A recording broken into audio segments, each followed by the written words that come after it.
Listener discretion is advised. The RPGeek Podcast is made by friends with varying opinions, political, and religious beliefs. Nothing we say should be taken as an attack on anyone or anything in particular. In addition, we like to say naughty words and make jokes that may come off as offensive to some people. Please enjoy.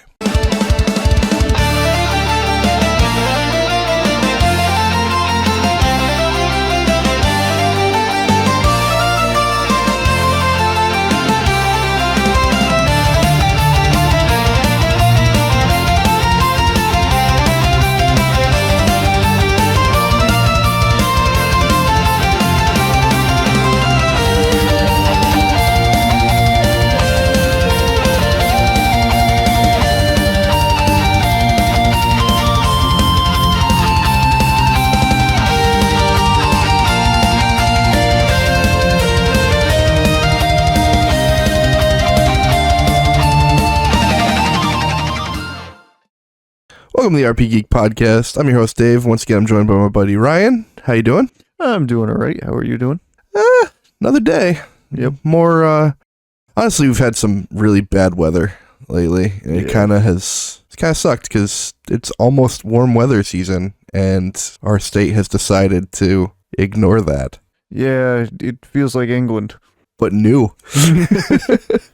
It just makes me want to sleep. Yeah, that's the thing is I've just been so tired lately, especially the last couple of weeks with the bad weather.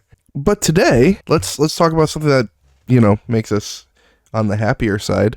Well, I definitely did this a lot when there was bad weather, for sure. Same. We're going to talk about the first game console that I ever bought with my own money, and that is the Nintendo GameCube. I bought this I believe I was in middle school at the time, and it actually had a very funny, I think it's funny. My mom didn't, my mom was very concerned with where I got all this money, but the GameCube cost about $250 at the time, and I ended up saving up like birthday money, Christmas money, things, the usual ways that kids save money when they can't get an actual job. But on top of that, I would also ask for hot lunch for school every day, and my mom would give me like $3 for hot lunch, and I would either pocket all $3 of those dollars, or I would only use $1 of it for lunch. And I did that every day until I've saved up enough money for the GameCube. So it was very, and on top of that, I was also that kid with the big old bag of coins and quarters and $50 and all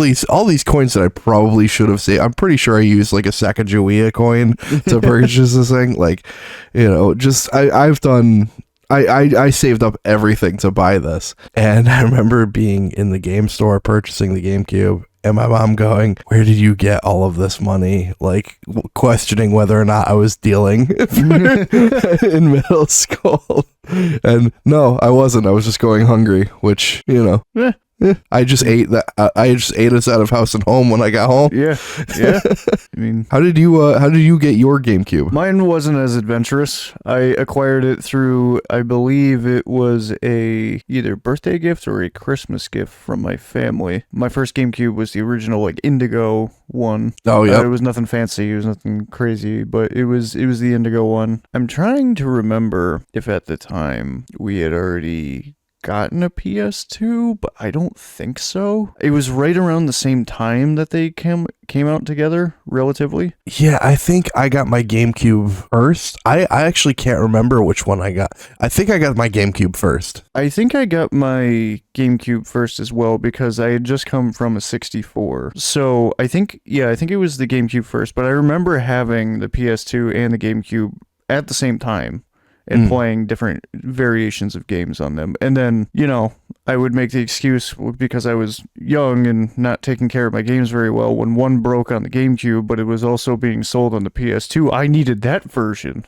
Yeah. So that I could get my game back. What was your first game for the GameCube? Ooh, that's a good question. The first memory that I can recall with that GameCube was honestly probably Medal of Honor Frontline. Okay. That was like 2002, 2003, maybe. It was either Medal of Honor Frontline or it was one of the various hundreds of Mario games that have come out in the years. Mm-hmm. So yeah, so my first two games for the GameCube, which I bought 2 games for it when I bought the system. One was Lord of the Rings Two Towers, Okay. and the other was Enter the Matrix. Oh, all right. And after purchasing the GameCube, the Lord of the Rings, and Enter the Matrix, I didn't have enough money to purchase a memory card. Oh. So what I would do, and my room would be 1,000,000 degrees by the end of the day, but I would play in the morning before school, pause it, turn the power off on my TV, and leave my GameCube running all day long. Gotcha. And eventually I did end up getting a memory card, but it took quite a while. You know, now that I think of it, I think my first game actually might have been the promotional disc. It might have been that promotional disc that had the demo of Wind Waker on it. Oh, with all the Zelda games on it? Yeah, because it was prior to Wind Waker coming out. Mm-hmm. So that might have been it. That might have been what had come with my original GameCube. Yeah. Which you've seen, I still have. Yes. But I still have mine. But the promotional disc, it had the 2-hour demo of Wind Waker, and I remember I used to play that demo over and over and over again to see how much farther I could get in the 2 hours. Once I learned the 2 hours, I was like, all right, I gotta watch these like cutscenes. But like I would try to see,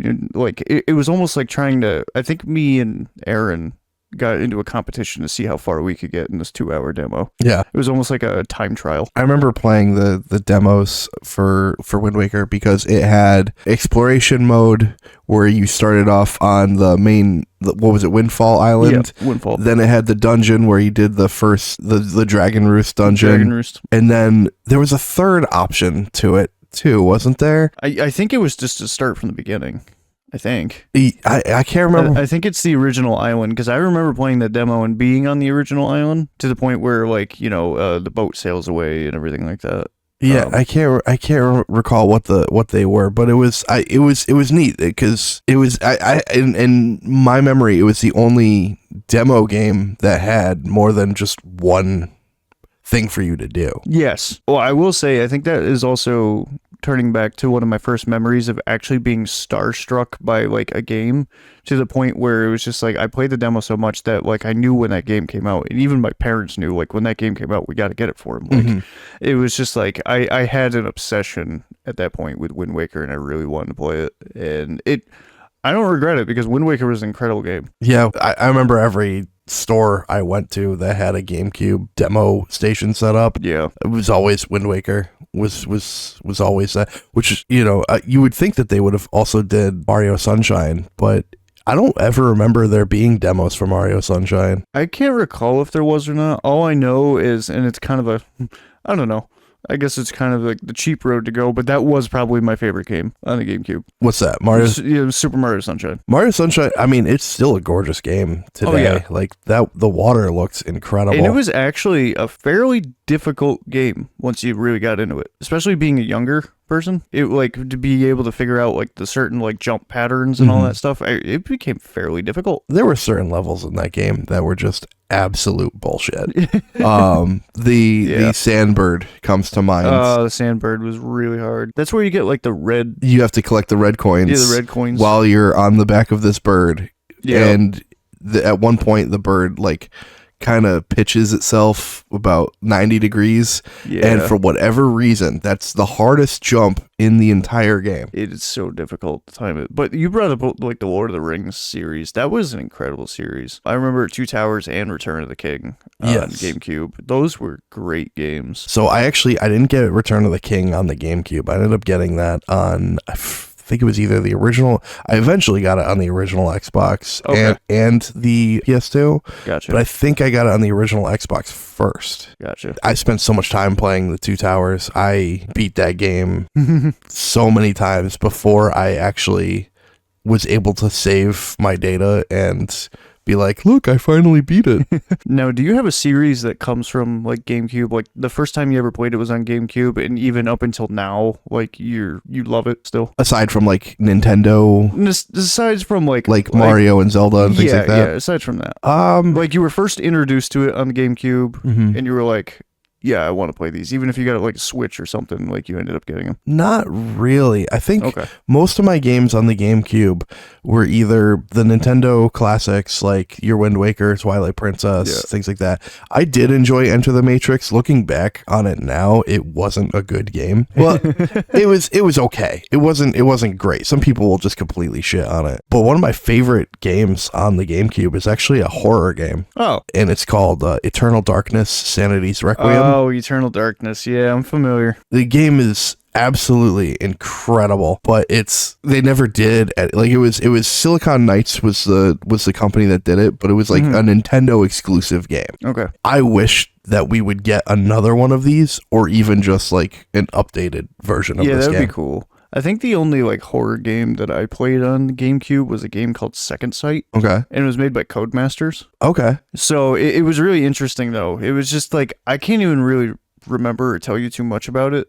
All I remember was being really young, and I think it was one of like Aaron's friends that brought it over. And I just remember being young and personable and being terrified of said horror game. But now I absolutely love them. But if I had to think about it, the question I asked you about like a series that I beloved, I actually went out and bought a version of the Switch because of this game. But my love for Pikmin. Okay. It started on the GameCube with the first one. Yeah. Went to the second one. I can't remember what the third one was. The third one was a Wii game, I believe, or a Wii U. And I never owned a Wii or a Wii U, but when I had the opportunity to have a version of the Switch, like Pikmin 4, I think had just come out, and I was like, I need to play it again. I just need to play it again. Because, at least for the first two for me, I don't know what it was. And I still have, and it led me into different eras of my gaming. Like the first time I played Oblivion, like you end up in the abandoned shack or whatever. And I think I mentioned this before, but I like stuffed that abandoned shack to the brim with just like random objects to the point where my frames went down to like 1 FPS. It was horrible. So like in Pikmin, to see all the little like critters running around, I was just like, there's so much stuff on the screen. I love it. Yeah. Like, and I don't know. I was just so personable when I was little like that. Yeah, that was pretty cool. Was just how much that they were able to fit onto it. There was a tech demo that people for the longest time mistook as a game. It was called Super Mario 128. Oh. And it was a tech demo where it had 128 little Marios up on the screen, just jumping around and running around and doing things like that. And that tech demo was actually for Pikmin.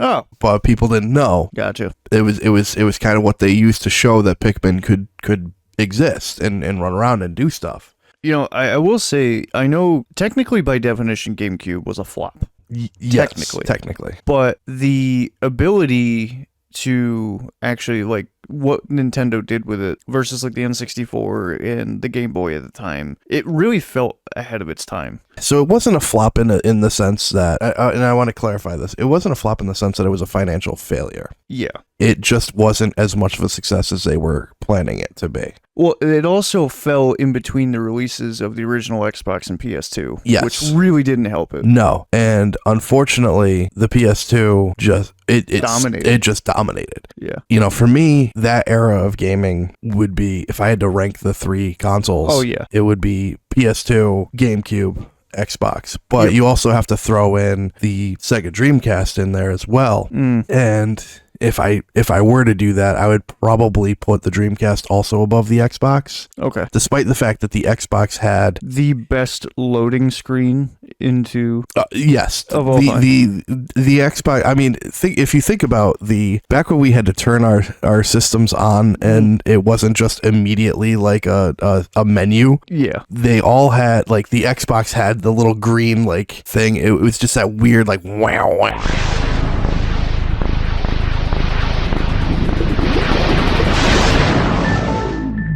Well, PS2 and the original Xbox had the best like intro screens to consoles. Well, so the PS2s was pretty interesting, and the GameCube. So I think if we're going based on the turning on your console intro screen thing, my startup is a bit different. It's Xbox, GameCube, PS2, and then Dreamcast. Okay, I think Dreamcast was yeah. The interesting thing about the PS2 when it started up, you remember all the boxes and everything like that? So if you don't have a memory card in, or if you have a memory card with almost nothing on it, those won't be there. Oh, Interesting. All of that is your blocks of memory. Oh, that's cool. Right? That's cool. The GameCube didn't have that. The GameCube was just like... The amount of memes that have come out of that, though, are incredible as well. I love the Rickroll. Have you seen that one? I've seen that one. I've also seen the Africa's Toto. Yes, that one's fantastic. Or Toto's Africa, should I say? Yeah. That one is hilarious, and it just shapes the whole continent. Those are fantastic. But standing far above those was that Xbox. Oh, that intro. Xbox intro was incredible. It was just so simple. Yeah. It was just this weird... Flubbery. It was like Flubber. Yeah. Yeah. And it was just this like electronic noise, and it just... boom, Xbox.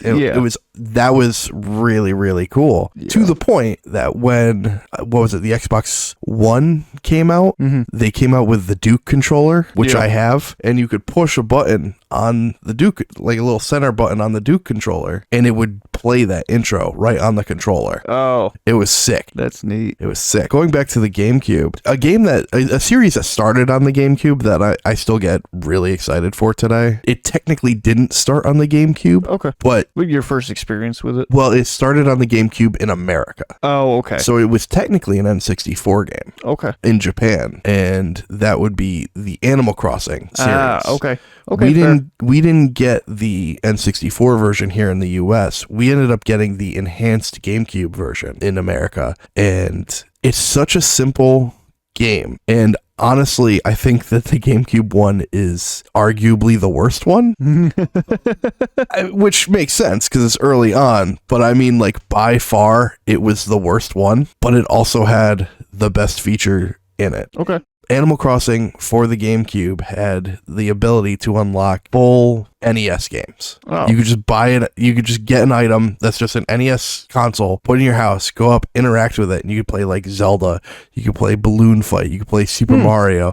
Like you could do. There was a whole list of them, and eventually they got rid of them in subsequent Animal Crossings. Now, would you say that the launch of Animal Crossing onto the GameCube for North America made it as big as it is today, or no? I think what made Animal Crossing as big as it was today was COVID. Yeah, I agree. I think they launched it at the most premier time that they could. That game took over the world. I couldn't think of a single game in my entire life that was launched at a more perfect time than Animal Crossing New Horizons. First off, that was the best Animal Crossing.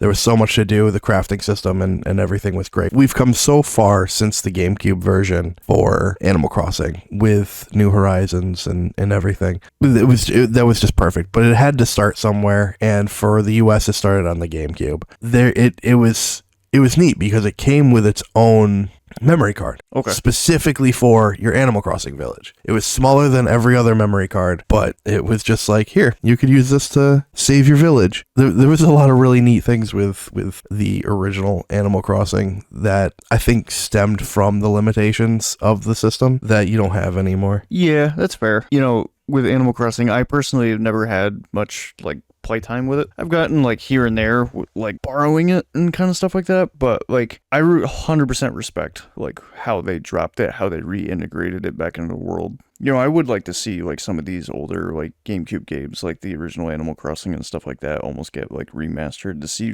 the potential of them. Yeah, I mean, I think the best bet with something like that would be with the Switch 2 and its new GameCube game function, which hopefully there's not just like 2 games on it. No, they showed the starting lineup, and it's pretty good. Gotcha. Animal Crossing is not on there, which I will say that I feel like if we're talking about the GameCube and talk about lineups, I feel like the GameCube had one of the most powerful lineups of like all time when it came to like launching the console. It was incredible lineup. I mean, it launched with Luigi's Mansion. Ocarina of Time, which was incredible. I'm pretty sure it launched with Ocarina of Time because they moved it over from the N64. So Ocarina of Time came with you had to pre-order Wind Waker to get Ocarina of Time. Oh, okay. Yeah, it didn't come natively with the GameCube. Gotcha. Yeah, you would get, it was Ocarina of Time and Master Quest 2 game combination, but it was with Wind Waker pre-order. Same with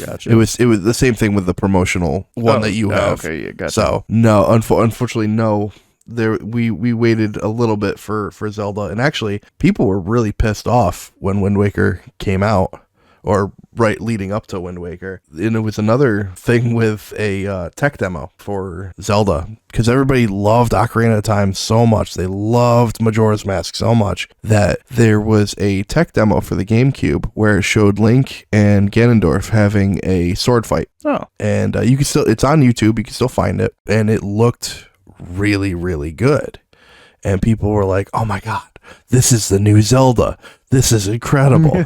Look how good these graphics are. I can't believe it. I can't wait to do this again. And then after that, they came out with Wind Waker, and you just saw a little cartoon Link, and that was the new Zelda. And everyone was pissed. They were like, dude, what a stupid game. I can't believe this is a baby game. What happened to my dark and gritty realistic Zelda? Because people were like, Ocarina of Time looks so realistic. Have you seen what Ocarina of Time looks like now? It's almost as bad as Final Fantasy VII. Like, you're not quite Lego people, but you're pretty damn close. So people were just ripshitting pissed about that. And now Wind Waker's widely considered one of, if not the best one. Oh yeah. It's very high up there for a lot of people. When I used to, play Wind Waker in the beginning, and friends at school and all that. Oh, it's dumb. It doesn't look as good. Blah blah blah blah blah. But my heart was always with Wind Waker. I love that game. Wind Waker was fun as hell, and I loved those graphics. I thought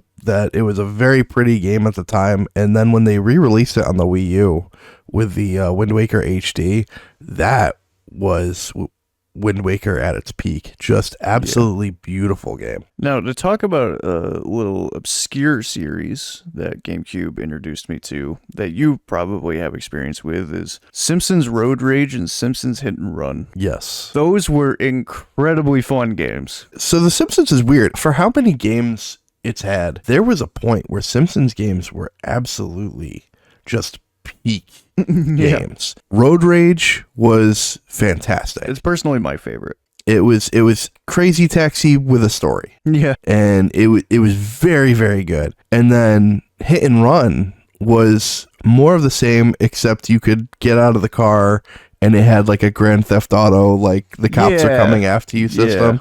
Yeah. And I loved Hit and Run. My disc got destroyed for that game, and it was so good though. I put fun. So many hours into that game, and I think it was Road Rage was couch co-op, and I used to play with my family all the time, like my dad and my brother, and the amount of memories, because you could compete to kind of the whole taxi aspect of it. You could compete to see who could do things faster. Yeah, it was great. The funniest story about Hit and Run was Matt Groening, the creator of The Simpsons, was called over to test the game, and they added, as a joke, this kick function to the game when it was first coming out. It was like, you get out of the car, you could go around kicking characters, they just kind of fall over. And they talk about specifically Matt Groening, right in the beginning of the game, you play as Homer, and you come out of the house, and Marge is walking around on the front lawn, and Matt Groening, as Homer, just went over and just kept kicking Marge for about 5-10 minutes, and he just kept doing it. And in their minds, when they saw this, because when you have the creator in the room to test your game, you're going to be in there. So when they saw this, they were panicking because they're like, oh my God, this stupid joke is going to get us. We're going to lose the rights to this game because the creator sees that we have allowed his characters to be just violent towards one another, And meanwhile, Matt Groening apparently was doing it because he was like, this is the funniest damn thing I've ever seen. Please keep this in. Make this more ridiculous. This is hilarious. He's like, good game. Keep going. Yeah, that to me is the funny. Hit and Run is, in my opinion, the second best Simpsons game. Okay. Yeah. after the Simpsons game. Okay, fair specifically for the PS3 or the Xbox 360. Because I had the Wii one, and the Wii one with just levels versus the PS3 and the Xbox 360 one actually had like an open world that you could go to. Yeah, no, I really enjoyed doing that. Road Rage was hilarious. And then Hit and Run was great. I feel like, because this is also like a thing that happened in Pikmin. When I was younger, I feel like a lot of those games that I played when I was younger had a lot of and especially games that were made back then, had a lot of like timed events. You mean like quick time, or just like you were timed to do something? You were timed to do something. Yeah. And so I feel like that has gone with me into like my elder years of gaming, where I'm just like, okay, everything has a timer even if it doesn't. Mm-hmm. And I sometimes, like, when I started to play like RPGs down the road, I had to like really like slow down because I feel like I wasn't enjoying things as much, because I'm so used to be like 2 minutes you gotta get there, 2 minutes you gotta be done, like you gotta do this jump, this stunt, go around, turn around, bring this man a bagel within like a minute and 30 seconds, and it's like, okay. And then when I started playing RPGs, it was like, you gotta go here, you gotta go there, you gotta go here. It didn't tell me I could take my time. Yeah. So I am like Forrest Gumping myself across the land, just trying to get it done. And I felt like running. So like when I finally started getting into games later on, like Halo, they may have a triggered timed event towards like an end of something. Yeah. Like you have like 2 minutes to get out, right? Mm-hmm. That came in so much handy because I feel like a switch clicked at that point, and I was like, all right, back to GameCube era gaming, and I just you just see me running by everybody. Yeah. Games aren't made with the same amount of time trials as they used to be made, especially... That's because people hated them. Like... It's true. Look, there are two things that ruin a gaming experience. One is time trials, like we said. The other is escort quests. Oh, okay. Like escort missions and things like that. Like, I love GoldenEye. I love the idea of I love the memory of GoldenEye for the N64. I love the memory of GoldenEye when it was just like couch co-op. Yeah, look, the GoldenEye for the N64 was great. It was golden. Yeah, at the time. However, going back and replaying that, when you have to escort Natalia around and she's constantly dying because she's constantly just standing there getting shot, or you have to stand in front of her to prevent her from getting shot, that is the worst shit. To the point where in the James Bond games on the GameCube, I think only Nightfire had... It was either Nightfire or Agent Underfire. Only one of them had the escort mission. And it was the worst. It was worse than GoldenEye, which is very bad. But it's like it's one thing in games like Ghost Recon or Mass Effect where you could order your partner to hey, go stand over there, get in the cover, do things like that. But they didn't have that technology back then. They didn't think about that. We didn't have enough buttons on the controller back then to do all of that. So you would be like, hey, you need to be escorted throughout this singular train. It's a straight line. All right, let me escort you throughout this. Why are you standing in the door? You're being shot. Yeah. Please move. I ran into that because I've made mention that I was playing the Assassin's Creed games from front to back. And, like, there's a part in Black Flag when you're on the original island and, like, you have to, like, escort this, like, politician from one side of the island to the other. Mm-hmm. But on every rooftop, in every corner, there's somebody trying to either shoot you, blow you up, or stab you. But the guy would see all of them and be like, I'm going to stand right in the middle and you're going to defend me. And it's just like, please stop. Like, I have chosen that this is the spot that you must defend me. You were following me this entire time, and then when we get up to this point in time where I have to escort you, you run right in the middle like you're about to sing the national anthem. And it's just like, why? Like, why are you doing this? You know what? That being said, if I had to protect somebody who is just standing in the middle of gunfire while singing the national anthem, I'd probably be more into it.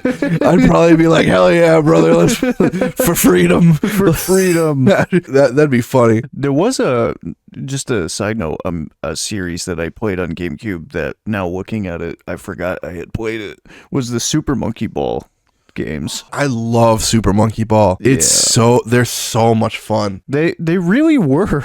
And I think those are they are Sega games. They were Sega games, yeah. And they were just so fun. It just that quirkiness, the charm, everything to it. It was just an arcade game without wasting a bunch of quarters.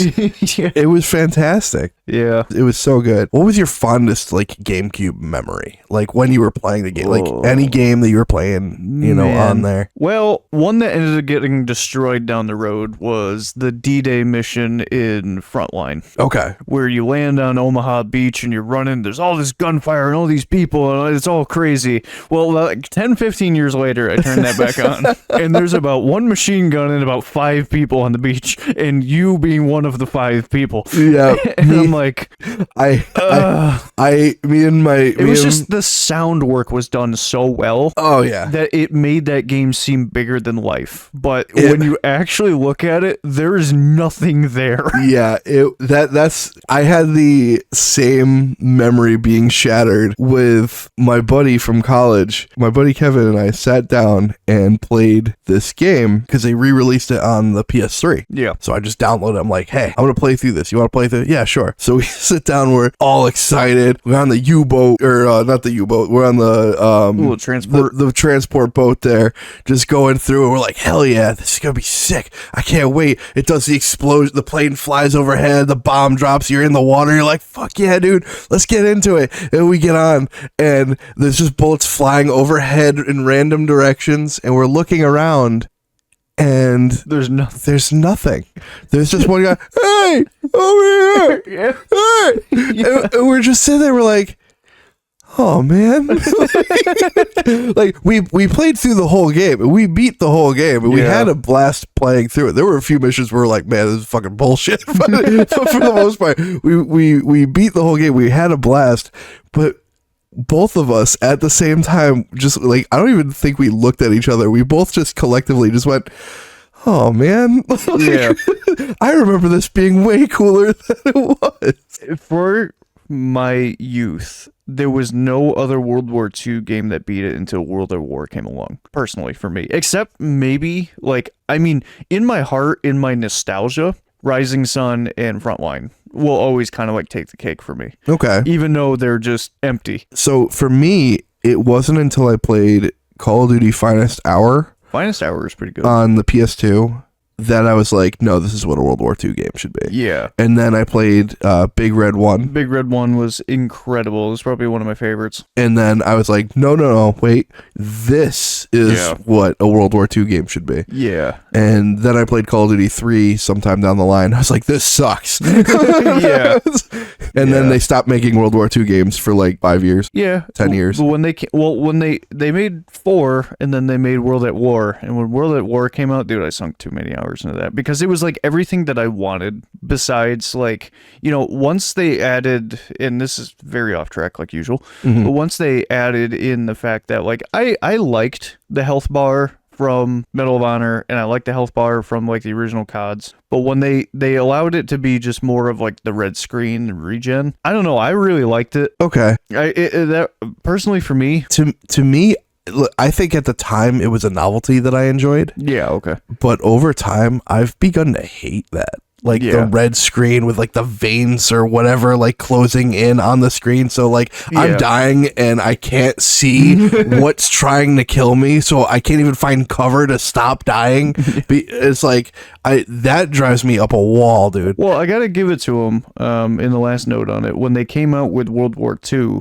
a long time later, they brought back the old health bar from the original games, which I was like, all right, this is pretty fun. Yeah, I'm of the mindset I always prefer a health bar. I don't care if I have a shield in Halo, but I always prefer the health bar. But speaking back to Medal of Honors in GameCube, I think the only one I didn't play in the GameCube was European Assault. I think it was the only one I didn't play. Yeah, I didn't play that one either because every time I went to find it, it was nowhere to be. It was sold out. But I loved Rising Sun. I loved Rising Sun was incredible. I played through that so much. I did hate the opening mission. It felt like a longer intro than Skyrim. Was just the only thing I liked about it was that once you got to the machine gun and you could start shooting planes. That was it. Once you got to the turret section. But right up until that point, it was long. Drag. And it's not even that long of a mission. No, but then you get to a point, and I remember it very specifically, you're about to go onto the deck of the ship from underground. Are you talking about where you have to get the fire extinguisher? No, so it's past this. Okay. You already got past the fire extinguisher, and I believe the fire extinguisher was an optional mission, actually, to save the dude that was on fire. I don't remember. I just was like, okay. But you get past it, and you're climbing up the stairs, and then everything goes into slow-mo, and like the planes are crashing bombs into you and everything, and you're going into slow-mo, and I was like, oh my gosh, come on. How much slower could you possibly make this? I mean, it went literally from like, okay, things are moving, to like a World War II Baywatch, and I'm sitting there, and I'm just like, please, you're going so slow, like those cinematic scenes where they're running across the beach. I mean, like, I think World War II Baywatch is Azure Lane, but that's a whole different rabbit hole for us to go down. But yeah, no, I really enjoyed those. I think I have a lot of fond memories with the GameCube, and they all derive from like the couch co-op that I miss so much. Yeah, more games need couch co-op. We need to go back to a time where you could sit down with your friend and just play a game right next to one another. Yeah, but I would say maybe the Third Age might have been one of my fondest Lord of the Rings Third Age? Yeah, it might have been one of my fondest memories because I had so much fun with that game. That was... devoured my life. That was a very fun game, and it was one of the few RPGs that is co-op, where, player one has control of the first character and the third character, and then player two is 2 and 4. That was a lot of fun. It was. My favorite memory from the GameCube was actually years after the GameCube wasn't the biggest thing anymore. It was actually right around the time that I met your brother. Oh, okay. It was a little bit later than that, but we all sat down on the GameCube at our buddy's house. We would have the sleepover and everything. We played, I think it was like 99 rounds of Mario Party. Oh, jeez. And we just sat there all night long just playing Mario Party or Super Smash Bros. Melee. Yeah. It was one of the two for those parties, but we would order like pizza. We would order like hot wings. We would get a bunch of soda, and we would just play Mario Party, and by the end of it, we were so tired. We were like, we just wanted the game to be over, and whoever was winning was having a great time. Everybody else is like, fuck, please, I just want to go to bed. I don't want to be. There were so many weekends that we lost in like days of sleep because we would just be up playing games, to the point where I don't think any of us wanted to ever play Mario Party again. I would be so down in like modern time to have a Mario Party. I mean, I'm sure we could find people to do that with. Yeah. That would be incredible. Would we do the GameCube era Mario parties, or would we have to play one of the newer ones? I don't know. Well, I've seen some of the newer ones. I've seen some gameplay. Some of it's really hilarious because the amount that you can actually like trap your friends is incredible. Yeah. But like something about the older ones were just like they didn't lead you by the hand. Yeah. Like once you got to a point, and you probably experienced this, once you got to a point in the game, either somebody was a definite winner or they were like, yeah, I'm definitely winning, and you just swoop it out from under them, and you're just like, oh, man. I think the best part about Mario Party is when you have somebody who is just sucking the entire game, and then you get to the bonus stars, and somehow they get enough bonus stars to just beat everybody else. That is so funny. I think some of my favorite mini games for sure come from the older Mario parties. From like the GameCube era Mario I think parties? the GameCube era, I'm trying to rember. Yeah, it must have been the GameCube era. Was Mario Party 8 GameCube era? No, 8 was on the Wii. Okay. I know 7 was GameCube. That sounds right. Yeah. It was either 6 or 7, but one of the co-op like team games, it was the 4-player one, was you actually had to like clean as quick as possible. Yes. Yeah. And that thing was hilarious. Yeah, my favorite was actually from the N64 era Mario Party, was from specifically Mario Party 3, and it was my favorite because of the name and how goofy it was. It's called Eats a Pizza. And all you did was you just ate a slice of pizza. It was hysterical. I remember, like, because the game will pair you sometimes randomly, and I had an arch enemy with one of my friends, like, while we were playing. So every time I got paired paired with him, I would just sabotage our minigame. He would get so mad, but I was petty. The politics in Mario Parties. I was petty. I was not letting him get ahead. You were my arch enemy. You're coming down with me. Yeah, you start off as friends, but by the end of it, there is like a handful of games out there that can break friendships. Uno and like some form of other games, but Mario Party was definitely that game of its time. Definitely. It's so like, innocent and playful and all this, but no, it was really deep down just this vengeful it's like game. Look, it's the same thing with playing like Magic the Gathering in a gigantic group where everybody's just kind of doing their own thing, and you're not playing by tournament rules, so you're not trying to beat everybody as quickly as possible. It's a very casual game. You're just, I'm gonna do this, I'm gonna do that, and then people will sit there and they'll look and they'll be like, you know what, I'm gonna make a move. You're not going to do what you're doing. Either they know your deck, or it's been peaceful for far too long and the nations need to go to war, kind of thing. Yeah. Mario Party is the exact same thing. There will be one moment in the game where somebody is forced to screw over somebody else. Yeah. And it's someone will land on the boo space, or they will or somebody will be. There's two things that trigger people in Mario Party. One, you land on the boo space and you have to steal either coins or a star from somebody. Yeah. Coins, most people could forgive, but they won't forget. The star is unforgivable. But the other thing is, and it also has to do with the star, is if I'm 3 spaces away from the star, if I'm within a minor roll to the star, like my next turn is going to get me to that star, and you either swap places with me or somehow get in such an incredible roll that you from 10 spaces back end up landing exactly on the star, at that point we're at war. and it's like you said, it's a party. It's supposed to be a fun game. It never turns that way. But at some point there are battle lines drawn. It's like Monopoly. Yeah. Like you can go into it and shake hands and be like, all right, we're gonna have a fun time. By the end of it, you're like, I hate you. Yeah. Stay in my hotel, bitch. Yeah, it's pretty Mario Party's pretty great for that. Do you like tea, coffee, and anime? Do you like soap and smelling like masculine power, or an ancient forest? If your answer to either of these questions is yes, then I have the place for you. Visit thedragonstreasure.com, a haven for anime and tea lovers.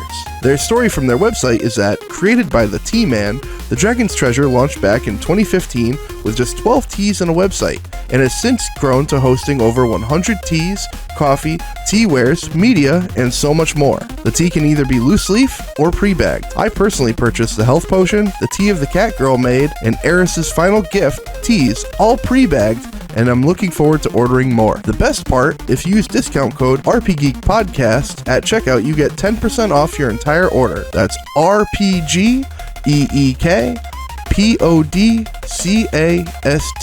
for 10% off your entire order. But wait, there's more. The Dragon's Treasure does monthly giveaways, which you get free tickets to enter by joining their Dragon Wings membership. This membership is for more than just giveaways. You also gain access to exclusive teas not available to regular customers. If this sounds like a great offer, that's because it is. And to top it all off, you help support a small business, and who doesn't like to help out the little guy? So visit thedragonstreasure.com and use discount code RPGeek Podcast at checkout to get 10% off. Once again, that's RPGeek Podcast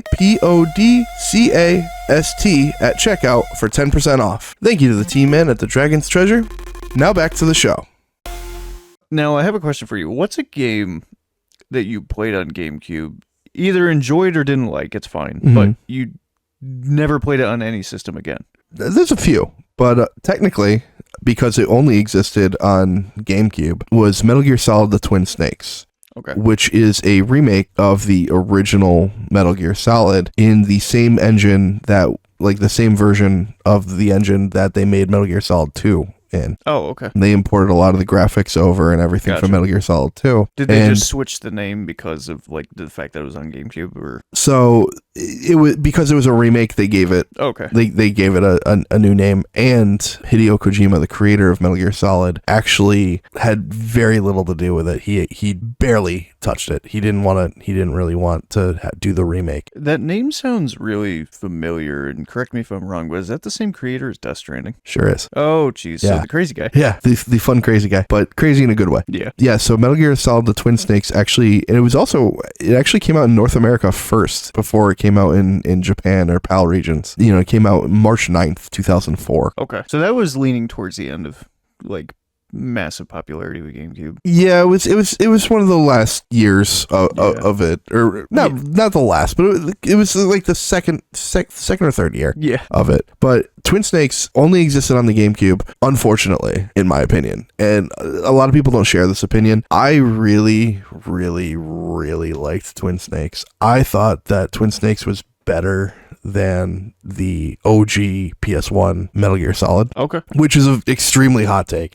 There was a lot of changes made to the Twin Snakes that people didn't like. Particularly in one scene, one of the bosses in the game is a Hind D helicopter. Yeah. That you have to shoot down with rockets and things like that. Explosion. Yeah. In the Twin Snakes, when you shoot it down, there's a like almost this anime-ass cutscene where Solid Snake jumps in the air holding this rocket launcher, and there's an explosion under him from the Hind D that launches a missile under him that launches him further in the air. So he's like 30 feet in the air, and he just shoots it out of the sky with the rocket launcher, and then he just lands like nothing happens. And it's stupid, but it's the kind of stupid that Metal Gear Solid is known for. Okay. But people are like, it's too anime. It's too ridiculous. It's like, play Metal Gear Solid.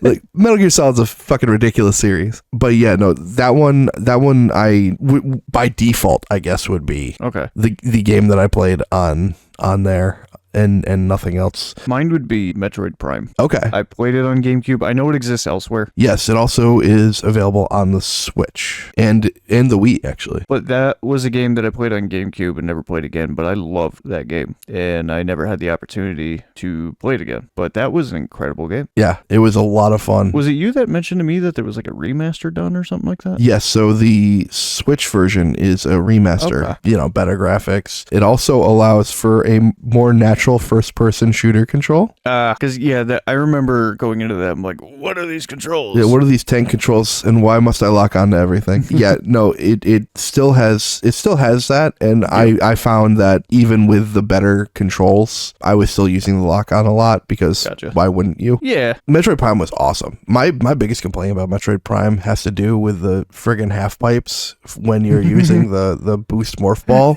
Yeah, because the timing on those is stupid. It really is. Like, momentum doesn't work properly in that game. No. That's but aside from that, I mean, it was great. Was there any form of popular series on GameCube that you didn't play in GameCube but played later? Actually, I didn't play any of the GameCube Naruto games. Oh, okay. I didn't get a Naruto game until the PS3. I forget what the hell the PS3 Ninja Storm games. Gotcha. But Naruto had a whole shitload of games on the GameCube. A game series that I didn't play and still haven't played to this day that I saw all over the place for GameCube was Star Fox. So Star Fox had, what was it, Star Fox Assault and Adventures. Star Fox Assault was okay. It was after Adventures, but it was a traditional Star Fox game. Okay. I honestly don't know why people didn't care for it as much as Star Fox 64. I think they put too much story into it. Gotcha. And the voices were a bit different. Gotcha. And I think that kind of threw everybody off a bit. Star Fox Adventures, however, was an unfortunately very bad game. I remember specifically, I had friends in, what was that, 2002? I had friends in middle school who had their awakening because of Star Fox Adventures with the character Crystal. Okay. They would talk about it quite a bit, and it was very uncomfortable for multiple reasons. One, that's a blue fox creature. It's kind of strange. But two, that game sucked. It was so bad. Why do you but I had so many friends who played it, and they just fell in love with more than just that game. You know, it's a funny honorable mention, and I think it was both games, but at least one of them. And I remember playing this with my brother and his friends, but was the Def Jam games. Yes. Those were awesome. The Fight for New York, and then I remember very specifically putting a lot of time into Vendetta, but I don't know if that was GameCube. Yeah, my buddy, I don't remember if it was GameCube or PS2. I forget what console he said it was, but because a lot of games, there was so much third-party support in that era of gaming.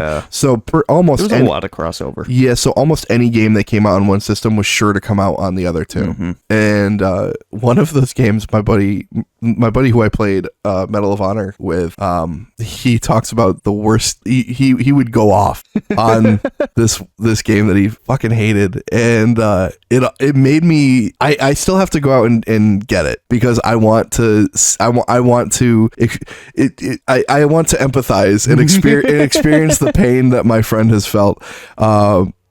But Starsky and Hutch was apparently the worst fucking game ever on here, and I want to check it out. I don't know. I've heard so many awful things about Starsky and Hutch from him, and I'm like, all right, I kind of want to know how bad this actually is. I've seen all of the ratings, and it is very low rated. So I don't know if it was the controller. It probably was, but during that era, we were talking about the original Xbox, and I really like that controller because like what we have now is the bumpers was the black and white button, right? Yeah. But I remember my first intro to the game Gun was actually on GameCube. It was on GameCube. It came out in 2005. Okay. And playing it with a GameCube controller, I was kind of getting used to it. But when I brought it over to the original Xbox, that game was so much more fun. Yeah. I feel like there was a little bit of limitation with their controller. I think Xbox handled shooters so much better than GameCube. I think because Xbox and PlayStation both adopted the similar analog sticks that they still use today. Yeah. But GameCube just had the one analog stick and the little tiny C stick. And also their triggers on the GameCube were very tactile. They're very like push, hold, and click kind of thing. Yeah.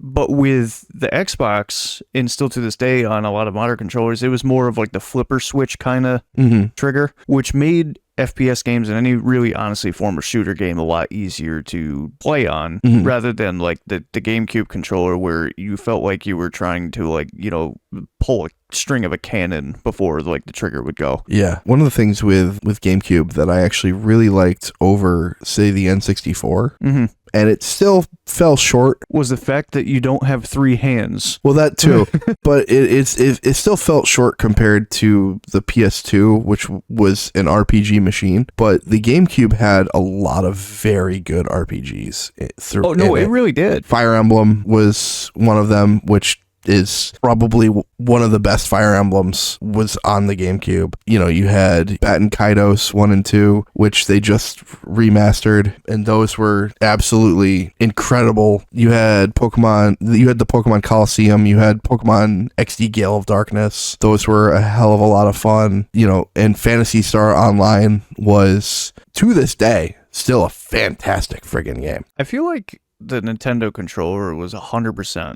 like very well built for RPGs. It was I still think that the GameCube controller to this is the most comfortable controller to this day. Oh, it's definitely the most comfortable. Like ever made. How they did it, I think the GameCube controller is the most comfortable controller. Oh yeah. No, I can agree with you on that. If they would just change the triggers over to being less tactile and less, like, I guess, heavy weighted, I guess we'd call it, I feel like it would have serve a good chance to actually feel like it could be used for like FPS and stuff like that. Yeah, I mean, I agree. I think that there's a lot to do with the FPS and everything to make it feel better. Yeah, because and then there's gonna be some people who just use keyboard and mouse for things. Yeah. Like, well, that didn't exist at the time. You until they did have the keyboard controller for the GameCube, which was gigantic. It was ridiculous, and it was that gross like gray that would always turn into that weird brown.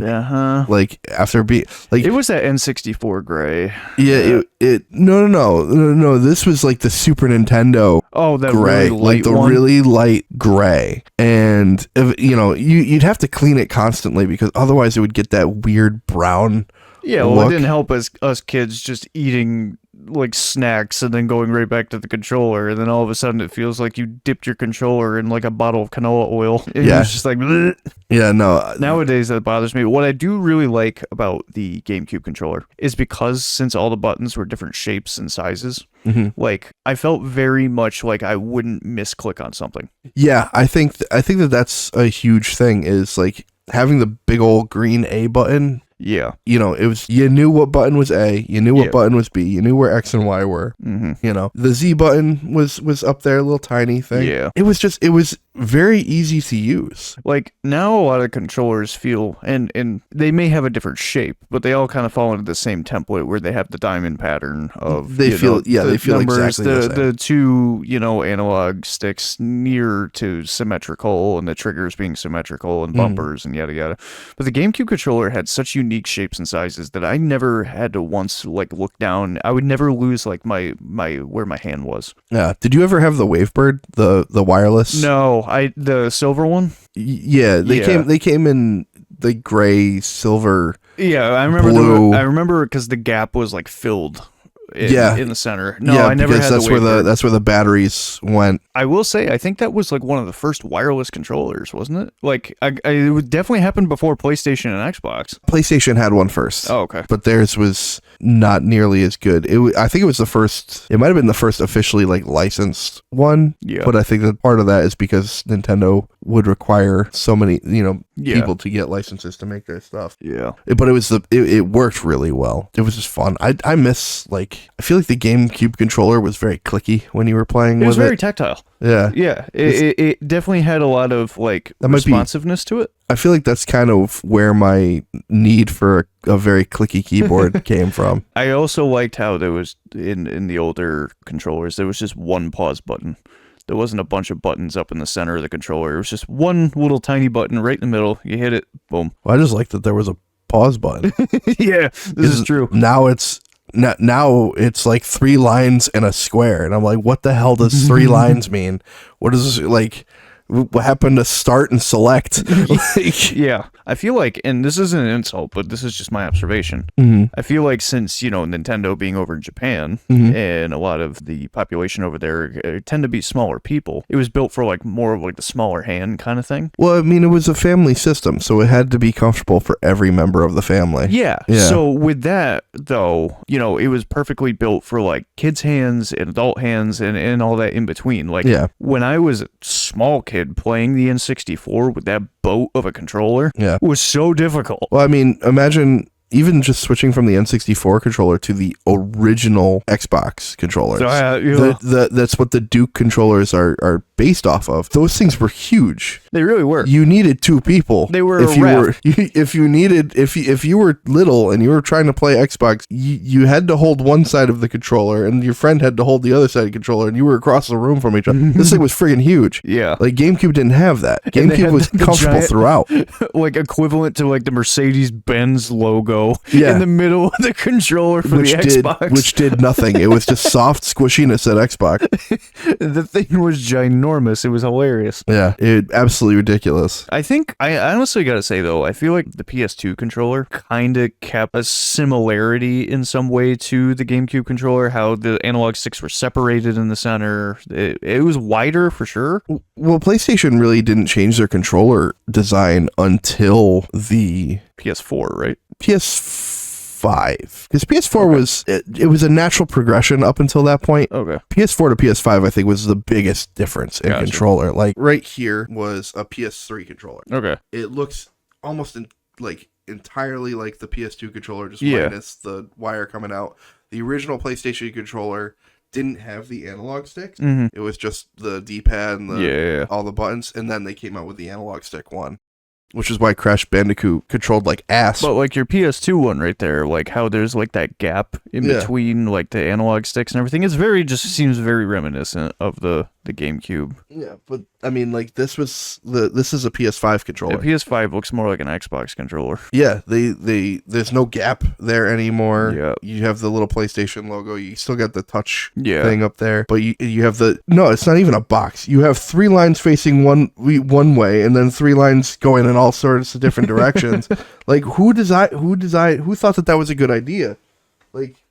Start and select. I love simplified controllers. The simpler it is, the better. Although I will say I have a aftermarket controller that a buddy had gotten me for my Xbox, and it allows you on the back of it to actually switch how your triggers work. So either you can do a full pull from like it being all the way open to all the way like down towards the controller, or you can basically cut that distance in half. It pushes out a little plate behind it, so that way you can actually get like a faster reaction when it comes to like FPS and stuff like that. Gotcha. So I actually kind of found that a little neat, but what I did love about the GameCube controller was the curvature of the triggers that they had on there. They just wrapped around your finger so perfectly. It was just so comfortable. Yeah. What was your opinion on the discs, the little tiny optical discs? I feel like I had no opinion on them. I feel like it was just like, oh, cool, a small disc. Like that was that was it. I mean, don't get me wrong. What was it? Didn't like PSP you could like take out the small disc and like put it into something? No, so the PSP had the UMDs, which were really tiny discs that were in a plastic container. You shouldn't open up the plastic container. That's no good. You'll break your game. But with those, I was just like, okay, tiny disc. Like, but now that I look at it now, it's just like, I see what they do for like the Switch games and all that stuff. They could have used a smaller case. Well, I think that was part of the technology at the time wasn't quite there. Yeah. And it was their first time switching from the ROM cartridges to discs. But you compare the little tiny baby discs that the GameCube had to the full-sized CDs and DVDs that the other systems used. Yeah. Like it felt weird. Well, they were almost like they were a little bit better, but did you ever have a PS1? No. Okay, so the PS1 when it first came out had these CDs with the how CDs usually have that like reflective it's almost like a silvery look. Yeah. Well, the PS1 had these CDs with like a black vinyl around it. Interesting. These things were so fragile you could breathe on it wrong and it would scratch the shit out of your disc. Oh wow. I feel like the GameCube like little mini discs were so similar to that. Just very easy to scratch. Now, when I was, younger, I never really took care of my discs all that much. Mm-hmm. The one thing I will say about the little discs, when they were strewn all over my room, whether it was a PS2 games, Xbox games, I always knew which one was the GameCube game. That's true. Even if it was flipped upside down, I was like, oh, yep, there it is. Yep. And then like Xbox had inside that little inner ring had that Xbox like almost like hologram in the inner ring. And that was the only difference that I could tell with those. But I mean, I didn't really have much opinion on it. I still don't really to this day. I think like if you look at the size of the console, it makes sense. But that everything is just mini. But I mean, overall, like the fact that they could fit the same amount of data on a disc that was that small versus a gigantic one was, awesome. Yeah. Did you ever have the Game Boy player? Oh, where it would connect to the Advance? Essentially, you rested your GameCube onto this little black thing and you were able to play like Game Boy games to it. I never actually seen that. My friend of mine had this controller plug-in. It would plug into the actual console and it would plug into the top of his Game Boy Advance. I never had a Game Boy Advance. I only had a Game Boy Color in the original Game Boy.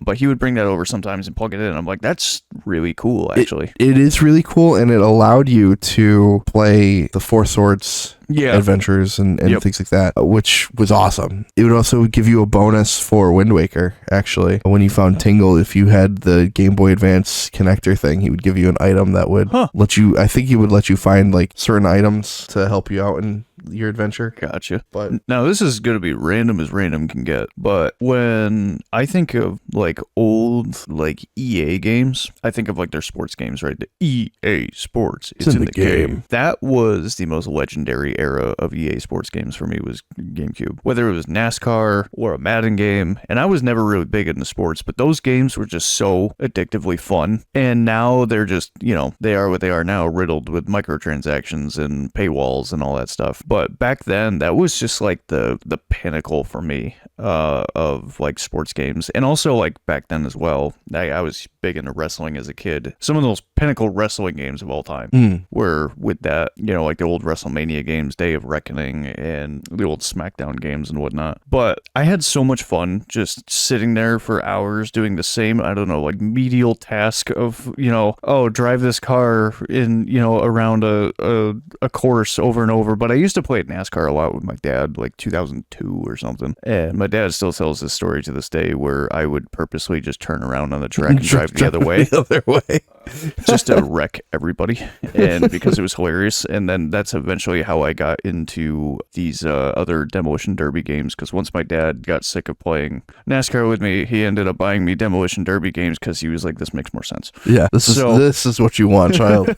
But no, I really had some legendary memories on the GameCube, and I definitely miss it. I wish, you know, I know the Switch came out, I know the Wii came out, but if a GameCube 2 got announced, I would be the first man in line. I would fly to Japan and sit outside the manufacturing plant and get the number one. Like, that was such an incredible system for me, and it brings back so many memories. And you know, if they were to modernize just a little bit that controller to suit, like, you know, wireless and, you know, the connectivity and all that stuff where there was no hiccups and whatever, but it was that same controller, I'd be all over it. Well, do I have really good news for you? Oh, because the Nintendo Switch and the Switch 2 will, well, as far as I know, the Switch 2, but the Nintendo Switch does have a wireless modern GameCube controller. Oh. They specifically made it because people were like, if you're going to make another Super Smash Bros., we want the GameCube controller because Melee was the best Super Smash Bros. Yes, it was. Yeah, and it was the most comfortable controller, and it was built for Super Smash Bros. And so they were like, all right, fine. And they didn't need to do it with the Wii, because the Wii had the GameCube slots for the for the controller, but for the Wii U they didn't have that. I'm actually connecting dots now because I was at our local barcade and somebody wanted to play Super Smash Brothers. Yes. And they were like, what kind of controller is it? And somebody said, oh, it's just a Switch controller. And they're like, man, I should have brought my GameCube controller. And I was like, I was laughing like, oh, nostalgia, right? Yeah. This makes a lot more sense now. Yeah, no, they have an actual GameCube controller for Super Smash Bros., which that is fantastic. It is, and it was very comfortable. But at the same time, the Pro controller for the Switch works just fine. and I would say that one, if the GameCube controller is the most comfortable controller, the Pro controller for the Switch is number 2. Okay, it's a very comfortable controller. You don't need to be like, oh, well, I can't play this game with this controller. I need my GameCube controller. The people like that, is like, those are the people who blame their losses on, it was the lag. Well, you're sitting right next to me. There is no lag. If you had lag, so did I.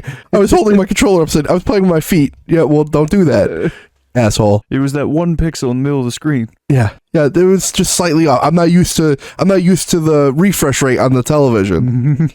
Shut up, you dork. Just oh my god. Yeah, there was so much nonsense.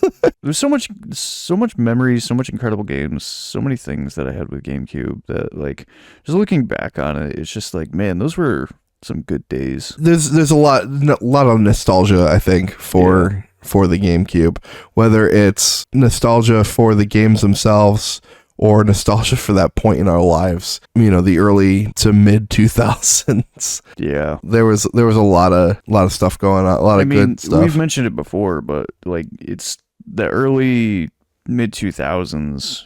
I mean, at least for me, was one of the best eras of gaming. Not just because of nostalgia, but there was a lot of original ideas. There was a lot of, like, really good sequels and series going on at the time, and I just miss it. Yeah, I would say that the PS2, GameCube, and Xbox generation of games was the best. Yeah, no, I would 100% agree with that. You know, I would 100% agree with that. There was just, you were constantly having, it was the height of E3. Yeah. You know, G4 started around this time. Like it was, and I think even somewhere around here, I think YouTube even got their start. Yeah. So it was like, there was a whole lot of big advancements in the world at this point. The internet started becoming, we started getting broadband. But I mean, even with like the GameCube and the Xbox and like PlayStation 2, yeah, you could access online. I didn't know a lot of people that did at that point. It was really before online became mainstream, but it was available. Yeah. But the LAN parties that you could have, or the couch co-op, or like, just sitting down next to a friend or sitting down next to a family member and just playing a game, like they won't bring it back is the problem. Yeah. They can, but they won't. Yeah. And it's just that era, especially when, like myself, I was growing up and all that stuff, like very personable, learning who I was and the whole nine. Like these games really created an out for me on a lot of bad days or a lot of like figuring things out. And like, dude, you just can't bring it back. No. It came in a time of development. And, when you're, like you said, there's so many really good memories that you have with it. Now, to kind of round the whole thing off, I'll ask, if you could go back to playing GameCube, but you could only play one GameCube game, which one? Wind Waker. Wind Waker? Yeah. Even though I can play it now on a bunch of different things, I want that version that waking up at 8 a.m. as a little kid, 7 a.m. as a little kid, just not a care in the world, playing Wind Waker as my dad yells at me because I'm screaming at the top of my lungs because I can't, for some reason, hit the proper buttons in the ocarina. Yeah. Oh, for the actual Wind Waker thing, you can't get the time. You couldn't figure out the timing. I couldn't figure out the timing. It was, it was that. Yep. And if I had to give a second honorable mention to that, it'd be Super Mario Sunshine. Okay. So, what about you? For me, I would probably have to, if I could only play one GameCube game ever, it would be Super Smash Bros. Melee. Okay. Honorable mention, Twilight Princess. All right. Fair enough. Yeah. And I must say, because sitting right next to me is my GameCube, the Twilight Princess version of my GameCube, with Twilight Princess still in it. Yep. So, yeah, I gotta give it to it. That was an incredible game. Yeah. I like the whole dark aspect that brought to it. That was a very series. I remember because YouTube existed at the time, just going online and just watching the trailers leading up to the release of Twilight Princess and like being like, oh my god, it's gonna take forever for this game to come out. Like I would get myself so hyped up for this game. I think around that time I was watching Charlie and the Candy Mountain on YouTube. Probably. That was probably around the same time. Yeah. It was either that or Newgrounds. But, Newgrounds. Oh, geez. But, and, honorable mention. So, third place, Resident Evil 4 on the GameCube. Okay. Yeah. That game was, to this day, probably my favorite Resident Evil. Random, because I haven't mentioned it, and you would think that, like, it wouldn't be third place. But I think my third place might be F-Zero GX. F-Zero GX is so good that it's the reason why Nintendo hasn't made another F-Zero game. Yeah. They're like, we can't make another one because the comparable to this. Well, we don't know how to improve from here. Yeah. So, and they don't want to just make another game that's exactly the same, which is what fans want. When you have a perfect you have a perfect game, just be like, just make that, just remaster it. Yeah, just remaster it. Just make that, but new. So finally, with the advent of the Switch 2 and getting the GameCube games on it, you finally will be able to play F-Zero GX again. Yeah. But just make another one. It just, you don't have to improve upon. You found perfection. Yeah. It doesn't need to improve for perfection. Just more of that. Just create more of that. It's not hard. F-Zero is probably one of my favorite racing games of all time. It was so much fun. Yeah. So difficult. But but so fun. But yeah, I don't know. I think that's. I mean, we could spend here all day talking about the different games and everything on the GameCube. But I think that was. I think I like to leave my nostalgia as a homely place for me. Yeah, we don't want another Medal of Honor incident. Yeah. Yeah. So I'll ask the comments. What was your favorite GameCube game? What was your favorite GameCube memory? And do you think that the controller was comfortable? What was your issue with it? I'll rephrase that question. Do you think the GameCube controller is S tier? Oh, 100%. I mean, if you don't, like, why? Yeah. You have to explain yourself if you do not think that the GameCube controller is S tier. If you do not think GameCube controller is not S tier, give us an explanation why. Yeah, give us several. Just blow up the comment. Yeah. But all right, thanks for listening, and we will talk to you guys later. See you later. Bye.